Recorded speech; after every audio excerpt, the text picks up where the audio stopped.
One of my favorite things I love to do and train on is handling objections. An objection is a question in the mind of a customer that remains unanswered.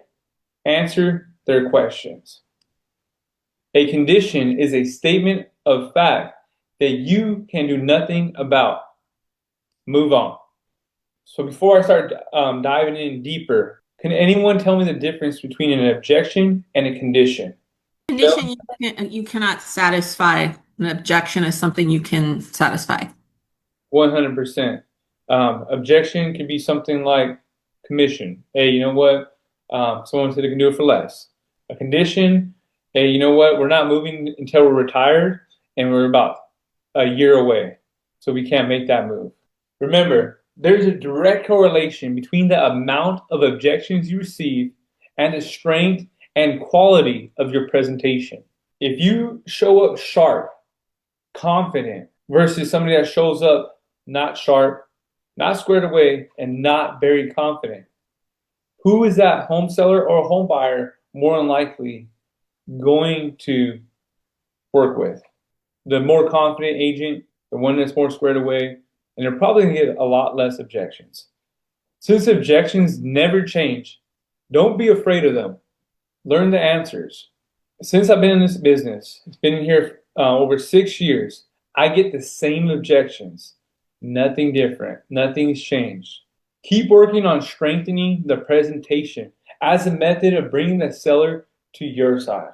You don't have to get objections if you pre-qualify properly and follow the script. Now, the great thing with the pre-qualification, if you do have any objections, you're probably going to know them before you show up to the actual listing presentation. Normally, price, normally, commission. Those are things that you're probably going to have to be prepared for before you go. And cheat sheet. This is going to give you the answers to the test when you show up to the actual presentation. Handling objections is primarily mind over matter. We can remove the fears we have about them by learning the answers and practicing them daily. I highly recommend find a couple agents either in your office, friends, hop on the phone and role play these objections so you guys can get over them together and work together. Don't try to handle the objections during the pre-qualifying process or during your prospecting. Or let's just say I'm prospecting expired listings and I'm going to set the appointment. And they say, Frank, you might appreciate you giving me a call, but what is your commission? I say, I appreciate you wanting to know the commission. And when I show up tomorrow at 5 p.m., that'll be the first thing we talk about. Most of the time, I'm able to get them the appointment scheduled and then I move forward. If for some reason they stick me on that again, I'm not trying to handle that objection as minimal as possible because I'm trying to get the appointment and show up, and I'd rather handle it face to face. Now, if they hit me with it again, I say, you know what? It's 100% negotiable. I have different marketing plans for all of our clients. And when I show up tomorrow at 5 p.m., I'll show you different options, okay? You don't want to go too hard and handle it over the phone. Handle it in person. To learn the answers, take one objection per week. Write it out and have 2 to 3 ways of handling it. Practice and role play it until it's committed to memory. You don't need to have 500 objection handlers for one objection. It's way better to have 2 to 3 objection handlers for one objection. And just knowing it, beat it into your brain, write it down over and over, role play it to where it's basically like second memory. You don't have to have a lot of different answers to the objections that you receive. You just need 2 to 3 responses to the most common ones you hear. When handling an objection, always agree and always smile. Always nod your head and never argue. Now, if you don't want the business, go ahead and argue. But if you want the business, don't argue with the customer or the client.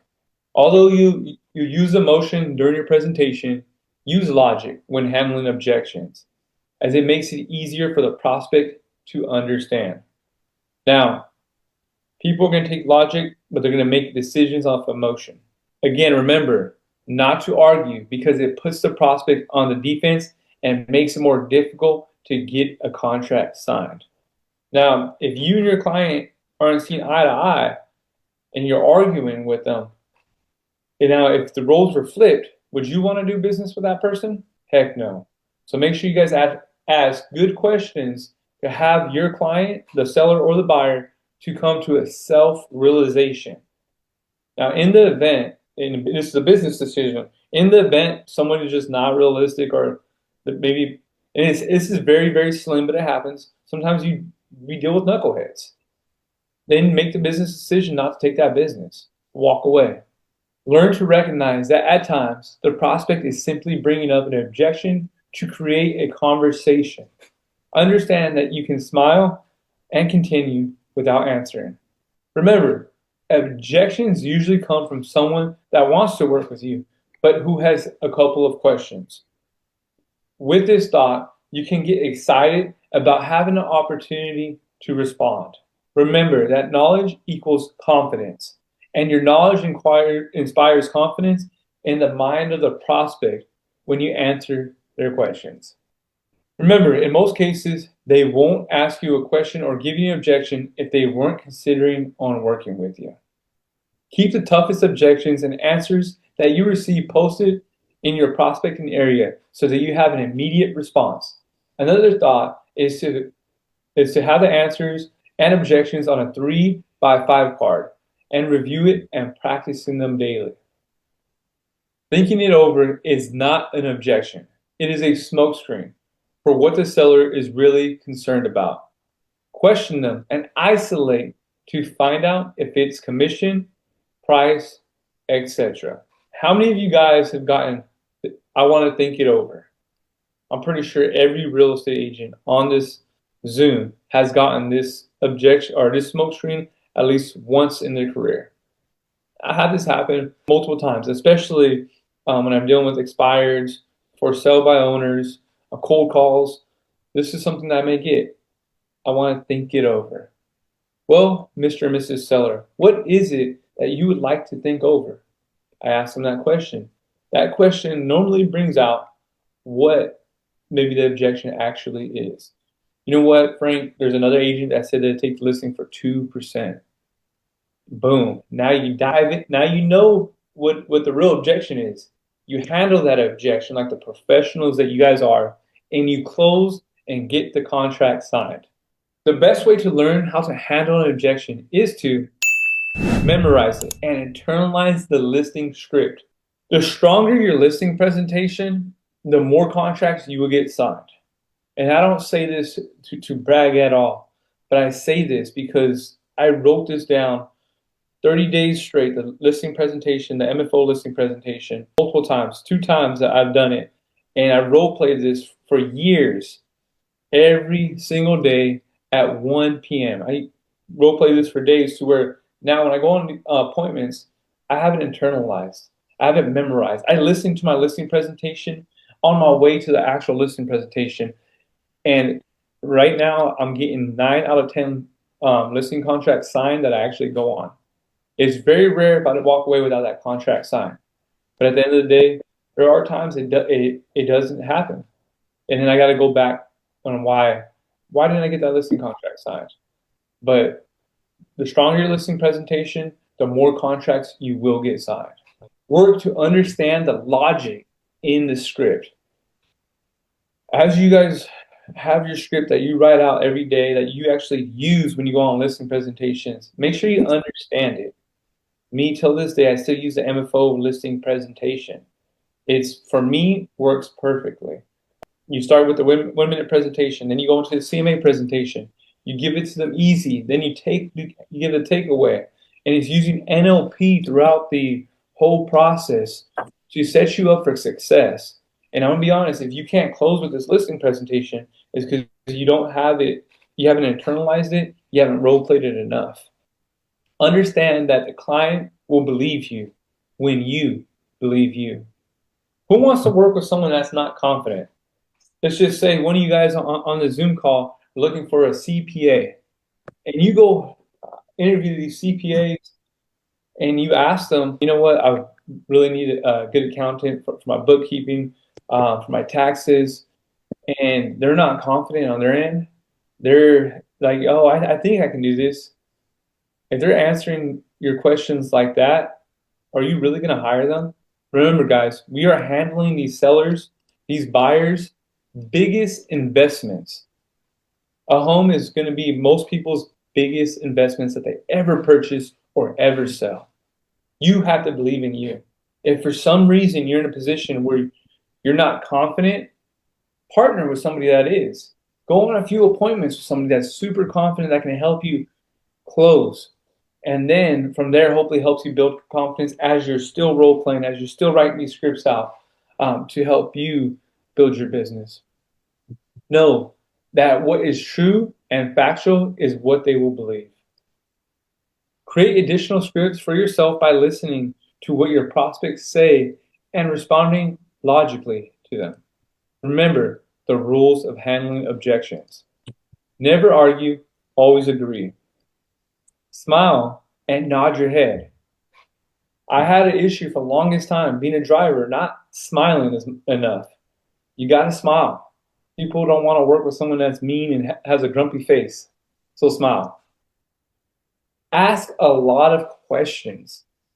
Questions will help not only yourself get to know your client, their needs, but also help the client come to self-realization.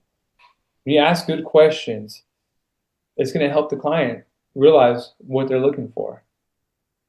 Listen carefully to the answers. Don't ask a question and just jump into the next question or the next part of the script. Listen. Answer the objection if necessary. Keep moving forward with your presentation. How many times have you guys been on a presentation and then something come up and next thing you know you're talking about dogs and cats and other crazy things and not actually involved in the presentation? It happens. I've been there. So what questions do you guys have about objections or maybe something that we can get together to help each other out?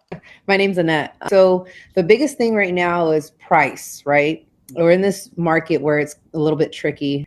If sellers give you an objection of them still wanting to list higher than really what the market is showing, how would you handle that objection? This is definitely a good one, especially right now. I just had this happen on a listing presentation about a week and a half ago. It was an expired listing. Their house was on the market at $385, and when I pre-called them, they wanted to price it at $350. Comps were showing me it needed to be priced at $325. Went on the presentation. I didn't even go into the CMA presentation. I went into a 1-minute presentation. She said she wanted to hire me, but price was the only issue. I said, Annette, that is something that we need to get to eye on. What price do you feel we need to get your property sold and get you to your next home? She said $350. I said, after reviewing the comps, you feel like your house will sell at $350. And she didn't believe that it would sell at $350. You can see her face, and she's like, well, I don't think so, but can we start high and then come down lower? And I said, we can, but you understand that what that would do to you when selling your home? And she said, no. And I said, well, the enemy to any home seller in today's market is days on market. Let me explain. Annette, when you go purchase your next home and you see a home on the market for 110 days and it had multiple price drops, you like the house. What are you thinking? And what type of offer are you going to bring when you actually bring an offer? Her response was, well, I'm going to think there's something wrong with the house, one, and two, I'm going to lowball. Yeah. I said, Annette, exactly. And that's what the buyers would do to you if we end up starting high and then trying to bring the price down week after week after week. Now, do you want to be in a position of power, or do you want the buyer to be in a position of power? And she said, well, I would like to be in a position of power. I said, Annette, that is why I would take your listing today at $325,000. Will you list with your home with me for that price today? And then from that, she signed the contract, or she interviewed 2 other agents before me, and they wanted to take a listing at $335,000, $345,000. That seller is now under contract. Nice. I like that closing line, what you used as a position of power. So thank you for that. No, 100%. And that's an objection handler that I have written out. I can go ahead and send that to you as well. Make sure to follow me on Instagram at Real Frank Donley. It works every time. Normally, I do the 1 minute presentation and then a CMA presentation, but I'm at the point where I'm at in my business where if I know I can close them on the 1 minute presentation, but just handling that objection, I'd rather just handle it right then and there, get the contract signed in 5 minutes, and then shake their hands and set them up for the next part of the selling process versus jumping into a CMA presentation. I mean, if you're not able to handle the objections right then and there, then of course go into the CMA presentation. Does anyone else have any questions? No. Let me see, I got a couple things over here. Boom, boom. So we are not using the MFO script. Specifically, why do you feel your home is worth script anymore? What? I'm reading something in the chat from Shelly Puentes.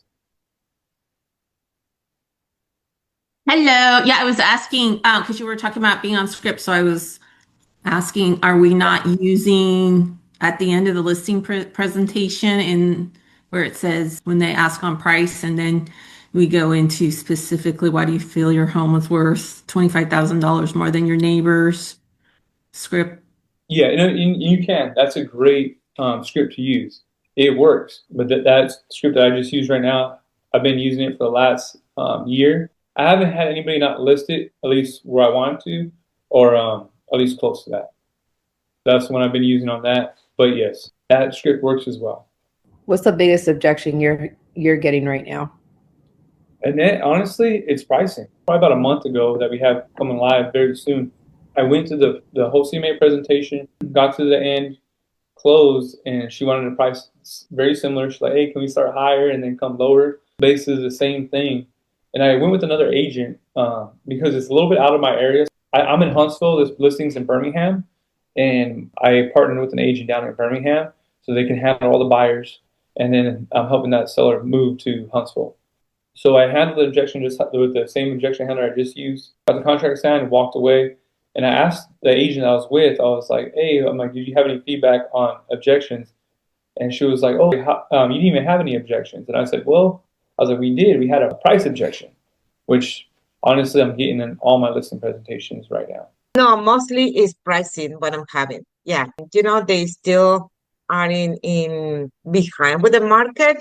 They want to sell high and based on the comps, but the reality is not showing much what is on the comps, because when you go and see the MLS, at least in this area, you have all the concessions that has been done. So I bring those too, and I bring it up with the appointments and I say, see, even if they sell it at this price, but they give it $20,000 in concession, this is how much the sellers is working out with the sales, So it's not everything is what they showed on Zillow or Realtor.com, or there is a lot of money involved and it's not showing there. So that is pretty much, and there's a market. When you guys show up to your listing presentations, one thing that Gabby just touched on was bringing the MLS sheets, and not only what the price they're actually selling at, but the concessions that those sellers are giving. That's something that's huge that I highly, highly recommend that you guys bring in your back pocket. Because let's just say you want to list a house for $650, but they're like, oh, my neighbors just sold for $675, but they're giving $20K in closing costs. Did they really sell for $675? So you want to use that when you guys go to price your homes.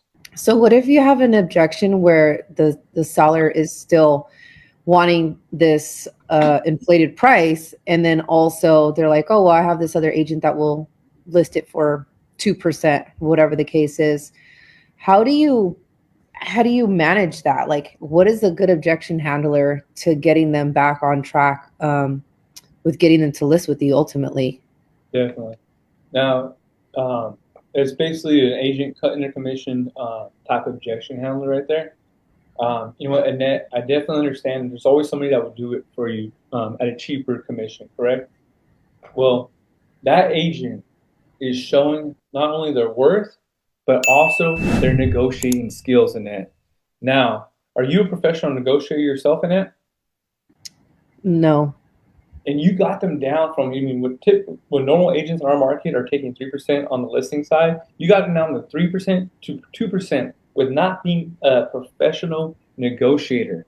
Now, how confident do you feel hiring that agent to represent you on your biggest investment and handling your home's equity? I mean, not very confident, but I mean, the way that they presented themselves sounds pretty ideal to you. So if they're going to do all of the same plan of action and put my house on the market, I mean, really, what difference are you going to do if I can just hire them for the 2% versus a 3%?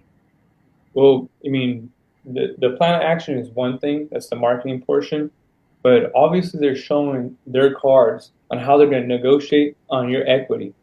Now, you said it yourself, you don't feel very confident on them handling negotiation for your equity. Now, if it was me and another agent handling negotiations on your behalf, who do you feel stronger hiring? You. Awesome. So let's go ahead and do the right thing so you can net the most money and we can protect your equity. Sign a contract today so you can get top dollar in today's market and have a strong negotiator and a strong marketer representing you, okay? Well, I'm still not really confident with the fact that you're not willing to put my house higher on the market, versus this other agent where he said he'd listed, 20,000 over what it is that you're saying I should. So that's kind of still keeping me from wanting to move forward with you.